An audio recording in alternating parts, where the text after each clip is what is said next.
नमस्कार, news circle में आपका स्वागत है। मैं हूं योगेश मिश्रा। आज हम आपको एक ऐसी शख्सियत से मुलाकात कराएंगे जिनके बयान कभी पत्रकारों के लिए विवाद बन जाते हैं, कार्यकर्ताओं के लिए स्फूर्ति बन जाते हैं और पार्टी के लिए वो बयान इतने अच्छे बन जाते हैं कि पार्टी उन्हीं पे वोट बांधने का आधार चुन लेती है। हमारे साथ आज विनीत शारदा जी है। विनीत शारदा भाजपा व्यापार प्रकोष्ठ के प्रदेश अध्यक्ष हैं। सर, सबसे पहले तो न्यूज सर्किल में आपका स्वागत है। प्रणाम। सर, सबसे पहला सवाल आपसे यही करना चाहेंगे, क्योंकि आप भाजपा से काफी दिनों से जुड़े रहे, काफी साल हो गए हैं। हम एक चीज समझना चाहेंगे, व्यापार से भी आप जुड़े हैं, व्यापारियों के बातें भी आप सुनते हैं। व्यापारी जीएसटी को लेके काफी उनमें समस्याएं रहती हैं। ऑनलाइन जो बाजार है उनको भी लेके व्यापारियों में काफी चिंताएं हैं। तो सबसे पहला सवाल आपसे यही कर रहे हैं, ऑनलाइन व्यापार ने व्यापारियों को, आज के दौर के व्यापारियों को क्या कंपटीशन दिया है? देखिए, मैं पहले तो आपको योगी जी एक साफ बताऊं, मैं व्यापारियों के बीच में जाता हूं। पिछले 2010 से भाजपा व्यापार प्रकोष्ठ का प्रदेश संयोजक, प्रदेश अध्यक्ष का दायित्व निर्वाह कर रहा हूं। व्यापारी कहते हैं कि ऑनलाइन से उनको दिक्कत है। मैं व्यापारियों से एक ही अपील करता हूं और आपके माध्यम से भी अपील करना चाहता हूं जी। हम एक चीज के विक्रेता हैं, एक चीज के मैन्युफैक्चर हैं। 99% चीजों के हम क्रेता हैं, बाजार से खरीदते हैं। अगर मैं कोई चीज कपड़ा बनाता हूं तो एक कपड़ा बनाता हूं, बाकी चीज बाजार से खरीदता हूं। मैं उनसे ये अपील करता हूं, अपने व्यापारियों से, अपने परिवार में अपनी पत्नी, अपने बेटे, अपनी बहू, अपने बच्चों से निवेदन करें कि ऑनलाइन कुछ ना खरीदें, बाजार में जाए, बाजार से खरीदें। हम अपने पे तो अनुशासन है नहीं, शासन की बात करते हैं। हाँ, WTO में साइन हमने नहीं किए थे। WTO में साइन नरसिंह सरकार में उस समय के वित्त मंत्री मनमोहन सिंह जी ने किए थे। उन WTO के साइन को हम नकार नहीं सकते हैं। हाँ, आज भारत पूरे विश्व का सबसे बड़ा मार्केट है। आज चाइना की नजर भारत पे है, तो अमेरिका की नजर भारत पे है, रशिया की नजर भारत पे, ऑस्ट्रेलिया की नजर भारत पे है। भारत इतना बड़ा विकसित मार्केट बन चुका है। हमें भारत को विश्वगुरु बनाना है, हमें भारत को सोने का शेर बनाना है, तो हमको मार्केट खोलना पड़ेगा। तो ये कोई बात नहीं। रही बात मार्केट उत्पादन की, बाजार से ऑनलाइन खरीदनी, आपकी क्वालिटी में इतना दम होना चाहिए, आपके रेट इतने रिजनेबल होने चाहिए, आपके बाजार में ब्रांड इतना सक्सेस होना चाहिए कि ग्राहक आपकी दुकान पर चलता हुआ आए। तो ऑनलाइन अपनी मार्केट है अलग, और ग्राहक का के बीच में शहर में जाना, बाजार में जाना, वो अपनी मार्केट है। मैं बाजारों में भी वही रौनक है, कोई कम नहीं है। जब मैं व्यापारियों से मिलता हूँ, व्यापार होता हूँ कि दिक्कत पूछता हूँ, तो मैं उनसे ये पूछता हूँ, व्यक्तिगत को नहीं, व्यक्तिगत में कोई दिक्कत नहीं है। जब से मोदी जी की सरकार सेंट्रल में आई है, पिछले 2014 से हमारा व्यापार दिन दुनी रात चौगुनी तरक्की कर रहा है। व्यापारी कहता हमें तो लॉ एंड ऑर्डर बहुत कुछ सही है, व्यापार विकसित हुआ है और व्यापार करने में हमें सरलता है और व्यापार हमारा आगे तरक्की कर रहा है। व्यापारी ये कहता है हमसे। अच्छा, चूंकि आप व्यापार प्रकोष्ठ से पिछले 10 साल से जुड़े हुए व्यापारियों की समस्या को भी अच्छी तरीके से समझते हैं। हमारी जब व्यापारियों से बात होती है, जो आम व्यापारी हैं, वो सब ये कहते हैं कि सब जो ऑनलाइन मार्केट आया है, चाहे रेडीमेड कपड़ों का रहा हो या और कुछ मार्केट आया है, 20 से 30% तक उनके व्यापार में अंतर पड़ा है फेस्टिव सीजन में। वो कहते हैं साहब, फेस्टिव सीजन जब आता है तो लोग ऑनलाइन मार्केटिंग कर लेते हैं, हमारा व्यापार उससे थोड़ा सा धीमा पड़ा है। हम आपसे ये आग्रह करना चाहते हैं कि व्यापारियों की जो समस्याएं हैं उनको लेके आप व्यापारियों से क्या कहना चाहेंगे, और इसको लेके क्या स्ट्रेटजी अब आने वाले दौर में अपनाई जाए? क्या व्यापार के तरीके बदले जाए, या हमें कुछ और तरीके और बिंदुओं पे इन बारे में सोचना होगा?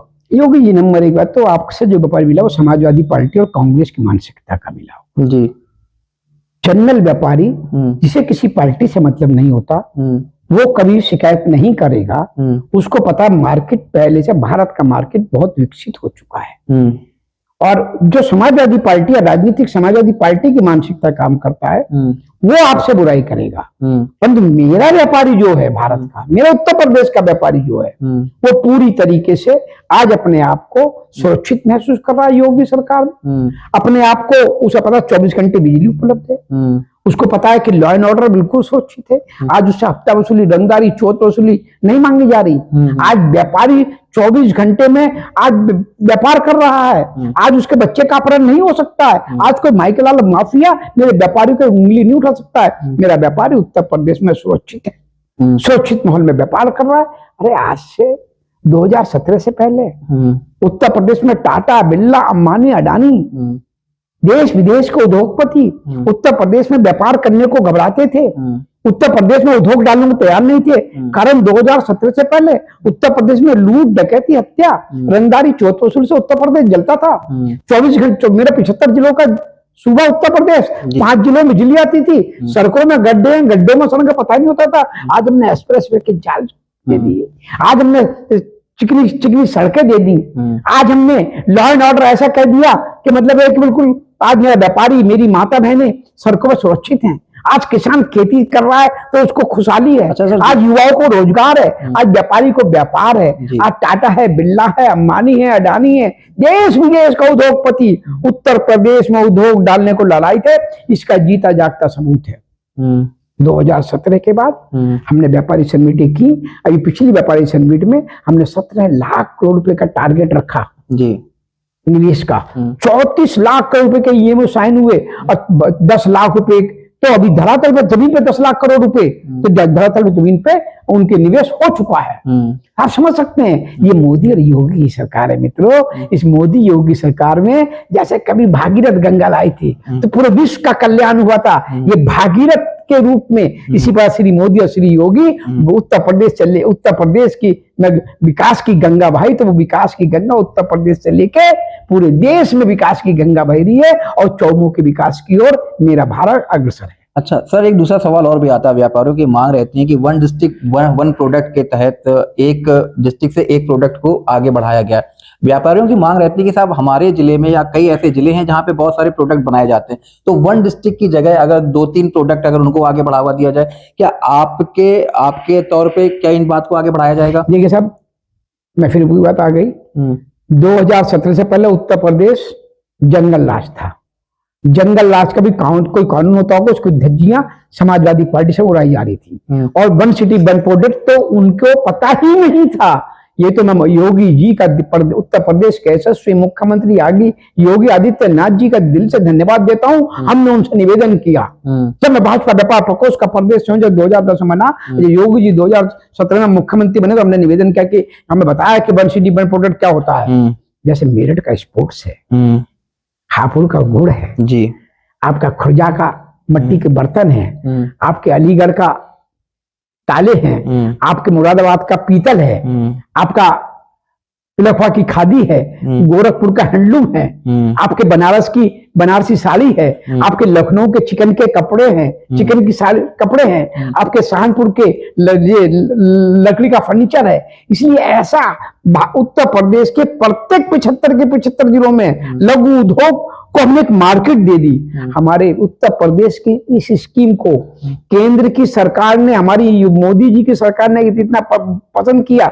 इस बार के बजट में एक one city one product Uttar Pradesh से शुरू हुआ, उसको पूरे देश में लागू किया और 10 मॉल खोलने की पूरे देश में बात हुई। 10 मॉल बन रहे हैं और ये वन सिटी वन प्रोडक्ट एक मार्केट के रूप में उभर गया, इसको विश्वव्यापी पहचान बन गई। और ये बात आपकी सही है, जहां अगर 2-3 मैन्युफैक्चरिंग है, जैसे मेरठ में ही है, मेरठ स्पोर्ट्स में है तो हैंडलूम भी मेरठ का सन 1922 से हैंडलूम का काम होता है। 35,000 पावरलूम में मेरठ में काम कर रही है। डाई प्रिंटिंग का बड़ा काम है मेरठ में, गज्जक रेवड़ी का बड़ा काम है मेरठ में, ज्वेलरी का बड़ा काम है मेरठ में, प्रकाशन का बड़ा काम है, तो बड़ा काम है। इसी तरीके से परंतु एक गवर्नमेंट की भी एक ये होती है कि वन सिटी वन प्रोडक्ट में एक आइटम रखी है और दूसरी आइटम को कोई हम क्लस्टर के रूप में बढ़ावा दे रहे हैं। ये तो वन सिटी वन प्रोडक्ट हो गया, बाकी हमने और बाकी जो क्लस्टर बना रहे हैं वो क्लस्टर के रूप में हम एक मार्केट को एक नई पहचान दे रहे हैं और विकसित कर रहे हैं। इसे हम टेक्सटाइल पार्क लाए तो उत्तर प्रदेश में 10 टेक्सटाइल पार्क ला रहे हैं। इसी प्रकार से हम उत्तर प्रदेश में विकास की देखिए, हम 75 जिलों का सूबा है, अभी तक 62 जिलों में मेडिकल कॉलेज खोल चुके, बाकी बनने की तैयार पे है। 2017 से पहले उत्तर प्रदेश में 5 एयरपोर्ट होते थे, आज उत्तर प्रदेश 22 एयरपोर्ट काम कर रहे हैं, 15 बन चुके और 7 एयरपोर्ट तेजी से काम चल रहा है। आज उत्तर प्रदेश में 6 अंतर्राष्ट्रीय एयरपोर्ट है, विश्व का सबसे बड़ा अंतर्राष्ट्रीय एयरपोर्ट मेरठ के पास में जेवर है, बन रहा है। तो आप समझ लीजिए, मर्यादा पुरुषोत्तम भगवान श्री राम का मंदिर 500 वर्ष बाद हमारे पुरखों का तब काम आया। मर्यादा पुरुषोत्तम भगवान श्री राम के मंदिर का शुरुआत करने वाले, शिलान्यास करने वाले और उद्घाटन करने वाले देश के लोकप्रिय प्रधानमंत्री, गुजरात के छोटे से गांव के चाय बेचने वाले के व्यापारी, जो देश के प्रधानमंत्री उन्होंने ही किया। तो उससे भी मेरे उत्तर प्रदेश को, मेरे अयोध्या को पर्यटन के रूप में व्यापार मिला। इसी प्रकार से काशी विश्वनाथ का मंदिर पहले कोरी गलियों कूचों में होता था, 5 वर्ग में होता था, 5 वर्ग मीटर में, उसको हमने विकसित किया। तो 5 लाख वर्ग मीटर में हमने काशी विश्वनाथ के मंदिर को विकसित कर दिया। गंगा सीधी काशी विश्वनाथ मंदिर तक। आज वो आप जाइए कि आप पहले गए होंगे, अब कितना फर्क है। आज वहां पे सब विकसित हो गया। जिन दुकानदारों की ना दुकानें थी, उन्हें इतना पैसा मिल गया, उन्होंने दुकान भी ले ली, उन्हें घर भी ले लिए और उनको पैसा फ्री बच गया। ऐसे ही हमने आपके महाकाल में किया, उज्जैन में कितना विकसित कर दिया। ऐसे हमने सोमनाथ में किया, ऐसे हमने केदारनाथ बद्रीनाथ में किया। ये लोग जो औरंगजेब और गौरी के वंशीज हैं, ये लोग मदरसों में आतंकवाद सिखाते हैं। हम सनातन धर्मी लोग हैं, हमने मंदिरों को पूजा, हमने मंदिरों को कल्पित किया। आपने सर 2003 में एक बयान दिया था कि प्रधानमंत्री मोदी जो है वो अर्जुन कृष्ण है और योगी जी वो अर्जुन है। विपक्षी दल आरोप लगाते हैं कि साहब इसीलिए तो महंगाई की महाभारत हो रही है। आप क्या कहेंगे इस पे? लेकिन विपक्षियों को कुछ आपने भगवान बना दिया। वो कहते हैं साहब कि जो विनीत शारदा जी हैं वो नेताओं को भगवान बना रही है, गलत तरीका है। नहीं, मैंने नहीं बनाया भगवान। भगवान श्री कृष्ण ने कहा था जी, कलयुग आएगा तो मैं कलयुग में अवतार लूंगा। तो 550 वर्ष 550 वर्ष मर्यादा पुरुषोत्तम भगवान श्री राम का मंदिर नहीं बन पाया साहब। किसी सरकार ने, कांग्रेस 57 वर्ष रही, कांग्रेस को नहीं बनवा दिया। ये तो यादव कुल के थे, समाजवादी पार्टी जी, ये तो कृष्ण कुल के थे, कौन ही मंदिर बनवा दिया इन्होंने। बाकी किसी राजनीतिक दल ने कौन नहीं बनवा दिया, क्यों नहीं। कश्मीर जब देश आजाद हुआ, कश्मीर धारा 370 लगी, कौन नहीं धारा 370 हटा दी। ऐसे जब 2014 में देश की बागडोर गुजरात के छोटे से गांव के चाय बेचने वाले व्यापारी के बेटे श्री नरेंद्र मोदी जी को मिली, देश के प्रधानमंत्री आदरणीय नरेंद्र मोदी जी बने, तो देश की तो मेरा देश विकसित हुआ। तो मर्यादा पुरुषोत्तम भगवान श्री राम का मंदिर बना। धारा 370 कश्मीर से हटी, तो कन्याकुमारी से कश्मीर तक हमने एक जोड़ने का काम किया। तो ये मैं नहीं कहता, ये तो भगवान कृष्ण की भविष्यवाणी सिद्ध कर रही है कि कृष्ण के रूप में मोदी जी ने जन्म लिया है, तो अर्जुन के रूप में योगी ने जन्म लिया है, तो हनुमान जी के रूप में अमित शाह ने जन्म लिया। ये तो मैं कहता हूँ और आगे भी कहता रहूंगा। और ये मैं नहीं कह रहा हूँ, ये तो आने वाला इतिहास बन जाएगा कि मोदी जी ने भारत के नाम को जिस प्रकार से विश्व पटल पे ऊंचा किया है।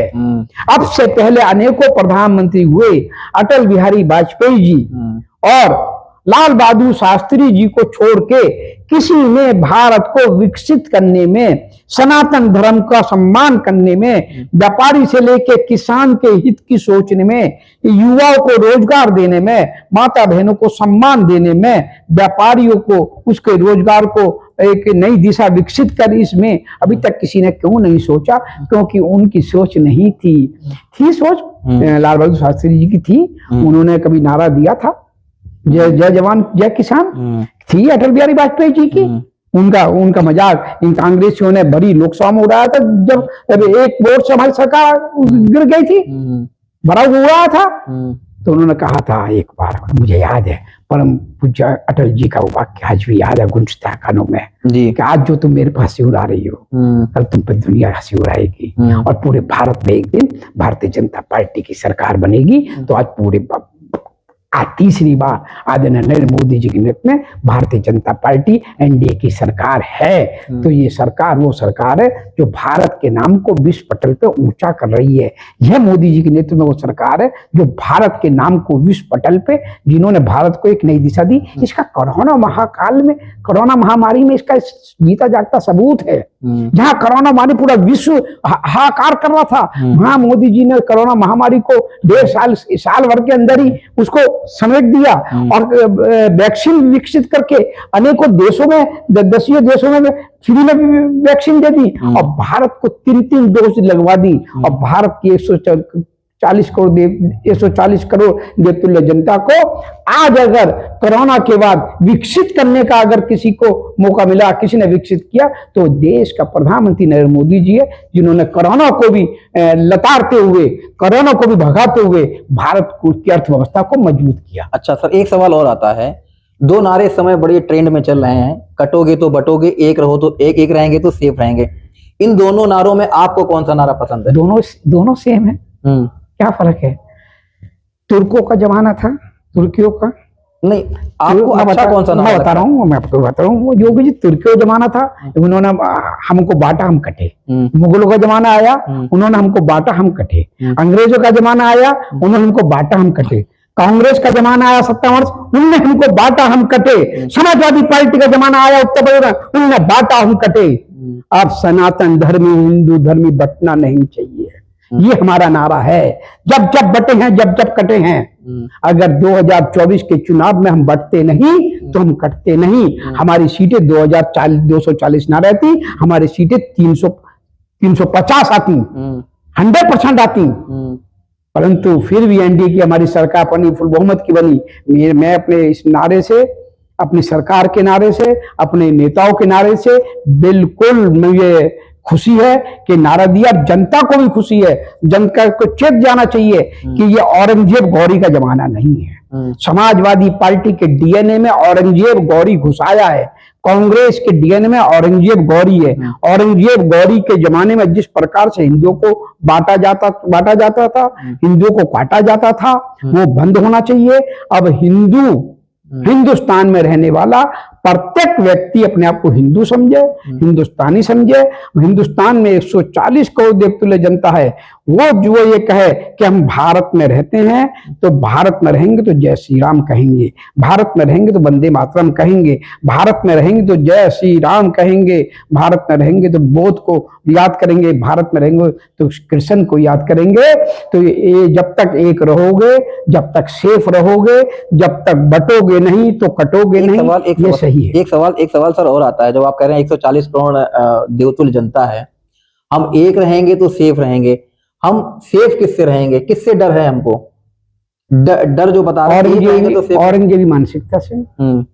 किसके पास है औरंगजेबी मानसिकता, गोरी मानसिकता, जो कांग्रेस, समाजवादी पार्टी और बाकी उनके घटक दलों के पास है। टोटल बांटने का काम करते हैं। आप अभी देख लीजिए, आप 2024 का चुनाव हुआ है, लोकसभा का चुनाव, जो उन्होंने औरंगजेब गौरी मानसिकता से जिस प्रकार से भारत में जहर बोझने का काम किया। अभी आप महाराष्ट्र और झारखंड देख लीजिए, उत्तर प्रदेश का उपचुनाव देख लीजिए, आदरणीय अखिलेश यादव जी को देखिए, उनके घटक दलों को देखिए, आदरणीय राहुल गांधी जी को देखिए, उनके घटक दलों को देखिए। ये बांटने का काम करने वाले लोग हैं, जातियों में बांट रहे हैं, ये बांटने का काम करते हैं। हम कहते हैं हम बंटना नहीं है, हम सब सनातनियों को, हम सब हिंदुओं को, मैं तो कहता हूँ हिंदुस्तान में रहने वाला प्रत्येक व्यक्ति हिंदू है। और जो अपनी मानसिकता को अभी भी औरंगजेब गौरी की मानसिकता चलना चाहता है, उसको भारत में रहने की जरूरत नहीं, वो पाकिस्तान चला जाए, पाकिस्तान जाके बसे।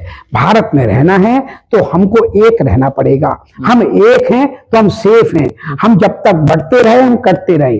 हम बढ़ते रहे तो 350 वर्ष मुगलों ने शासन किया, हम बढ़ते रहे तो 250 वर्ष अंग्रेजों ने शासन किया, हम बढ़ते रहे तो 57 वर्ष कांग्रेस ने शासन किया, हम बढ़ते रहे तो तुर्कियों ने शासन किया। अब हम एक हैं, हम हैं तो सेफ हैं। एक विकल्प हम आपको और दे रहे हैं। एक नारा था सबका साथ सबका विकास, एक नारा है कटेंगे तो बटेंगे, एक नारा है एक रहेंगे तो सेफ करेंगे। इन तीनों नारों में आपको कौन सा सबसे अच्छा लगता है? एक चुन लीजिए। देखिए, एक तो मैं बताऊं, तीनों पर्यायवाची एक है। सबका साथ, सबका विकास, सबका विश्वास, सबका प्रयास, ये हमारी आदरणीय नरेंद्र मोदी जी ने नारा दिया, तो उसको सिद्धांत पे चल रहे हैं। रही बात बटेंगे और कटेंगे, इससे हम अपनी जनता को सावधान कर रहे हैं, बटो मत। आप मर्यादा पुरुषोत्तम भगवान श्री राम के वंशी हो, आपको बटना नहीं है, आपको बटोगे तो काट दिए जाओगे। ये लोग ऐसी बात कर रहे हैं। हमें ना बटना है, हमें ना कटना है। हम सनातनी हैं, हम हिंदू धर्म को मानने वाले लोग हैं, हम सनातन धर्म को मानने लोग हैं। हम माँ गंगा के भक्त हैं, हम भगवान श्री राम के भक्त हैं, हम सभी 33 कोटि देवी देवताओं को मानने वाले लोग हैं। इसलिए हम कहते हैं कि हम बटेंगे तो हम कटेंगे, इसलिए हम एक है तो सेफ है। अच्छा, दूसरा एक सवाल सर, आखिरी एक सवाल आपसे है, क्योंकि आप हर मुद्दे पे अपनी बेबाक राय रखते हैं, ये परिचय है आपका, और किसी मुद्दे पे छिपते छिपाते नहीं है, सीधा सीधा जवाब देते हैं।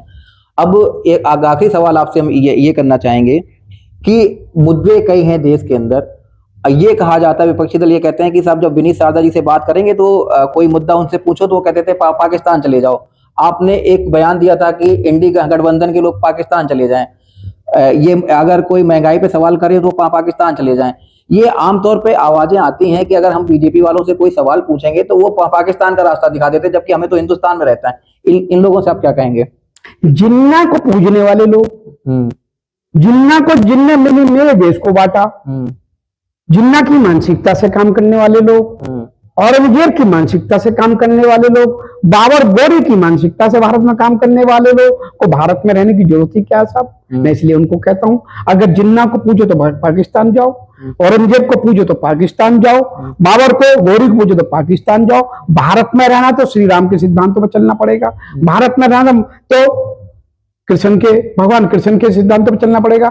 भारत में रहना है तो भगवान बुद्ध के सिद्धांतों पर चलना पड़ेगा। भारत में रहना तो नरेंद्र मोदी के सिद्धांतों पर चलना पड़ेगा, और आपको योगी आदित्यनाथ के दिखाए मार्ग पर चलना पड़ेगा। ये भारत में रहना है तो इन सिद्धांतों पर चलना पड़ेगा। रही बात पाकिस्तान की, लवर जिहाद करोगे, हिंदू बहन बेटियों को क्या बदमाशी करोगे, तो मैं उनको भारत में रहने की सलाह दूंगा। लवन जिहाद करने वालों को, आपका लवन जिहाद सुना, आपका लैंड जिहाद सुना।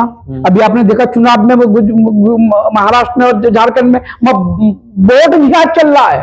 अब ये वोट जिहाद करने वाले पाकिस्तान में रहेंगे, वोट जिहाद करने वाले भारत में रहेंगे। अरे वोटों को भी जिहाद में बदल दिया इन्होंने। तो ऐसे लोगों की जगह भारत में नहीं है जो भारत को बांटने की कोशिश करे। अरे जयचंद जैसा आदमी अगर भारत में नहीं होता तो मेरा भारत बढ़ता नहीं। तो ऐसे जयचंदों से हमको सावधान रहने की जरूरत है। ये जयचंद मेरे देश का नासूर है। ऐसे जयचंदों को पाकिस्तान एबिलन चला जाना चाहिए। एक आखिरी और आपसे, आपने 1 सेकेंड में 36 बार मोदी मोदी बोला था, वो बड़ा ट्रेंड हुआ था, वो कि कहा जाता कि हाई स्पीड नेता है, फायर ब्रांड नेता है। वो जरा एक बार या तो कमल बोल दीजिए, वो जो टोन में आप बोलते हैं। नहीं, वो अलग वक्त होता है, चुनावी बात होती है। मैंने माँ सरस्वती उस समय मेरी जीवा पाई है, उस समय मैंने कमल कमल कहा था, नमो नमो कहा था। आज मैं यही कहूँ, चुनाव जब आएगा फिर कहूँगा। चुनाव के दौर में वो बोलते हैं, फिर कहेंगे। तो निश्चित तौर पर ये विनीत शारदा जी थे जिन्होंने अपनी बेबाक राय रखी। हर मुद्दे पर हमने उनसे पूछने का प्रयास किया और हर मुद्दे पर उन्होंने सार्थक तौर पर जवाब दिया। अभी के लिए फिलहाल इतना ही। अगले किसी एपिसोड में फिर किसी शख्स से मुलाकात करेंगे। तब तक के लिए नमस्कार।